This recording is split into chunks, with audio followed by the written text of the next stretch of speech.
Presented by Nirala Music, Chakia. Singing by Mantu Muskan. पहनती है राखी बहना नाम हम मंगा देबो तोरो हम देखना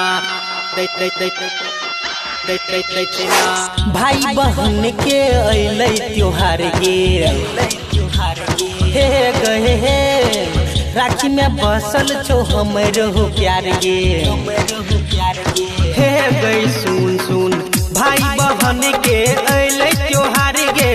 राखी में बसल छो हमरो प्यार गे भाई बहन के अइलै त्योहार गे राखी में बसल छो हमरो प्यार गे बोलन की लबी बहना गे बन दी है राखी बहना मुँह मंगा देबो तोरो हम दक्षिणा बन दी है राखी बहना मुँह मंगा देबो तोरो हम दक्षिणा भाई बहन के अइलै त्योहार गे राखी में बसल छो हमरो प्यार गे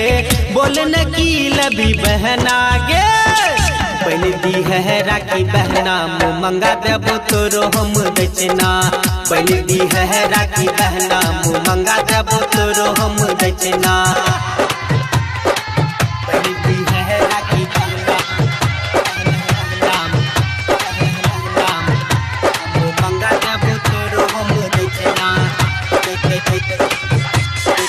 साल भर में आबे राखी त्योहार गे जन्मो जन्म के छी तू ही प्यार गे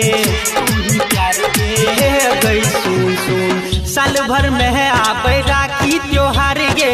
जन्मो जन्म के छी तू ही प्यार गे रेशम के धागा पर छो नजर गड़ल तोहरे पर आशा छो हमरो बढ़ल बोल न की लबी बहना गे बन दी है राखी बहना मुँह मंगा देबो तोरो हम दक्षिणा बन दी है राखी बहना मुँह मंगा देबो तोरो हम दक्षिणा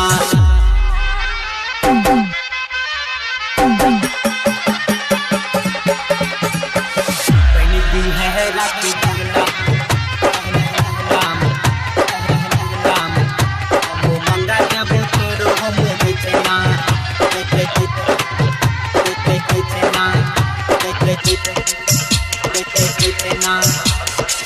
राखी के बिना सुना छै कलाई गे मंटू मुस्कान के खिला दे मिठाई गे हे गई सुन सुन राखी के बिना सुना छै कलाई गे मंटू मुस्कान के खिला दे मिठाई गे थाली में चमकै छो हमरो कलाई गे अभिषेक निराला देतो गिफ्ट टाई गे बोल न की लबी बहना गे बन दी है राखी बहना मुँह मंगा देबो तोरो हम दक्षिणा बन दी है राखी बहना मुँह मंगा देबो तोरो हम दक्षिणा भाई बहन के अइलै त्योहार गे राखी में बसल छो हमरो प्यार गे भाई बहन के अइलै त्योहार गे राखी में बसल छो हमरो प्यार गे बोल न की लबी बहना गे बन दी है राखी बहना मुँह मंगा देबो तोरो हम दक्षिणा बन दी है राखी बहना मुँह मंगा देबो तोरो हम दक्षिणा बन दी है राखी बहना मुँह मंगा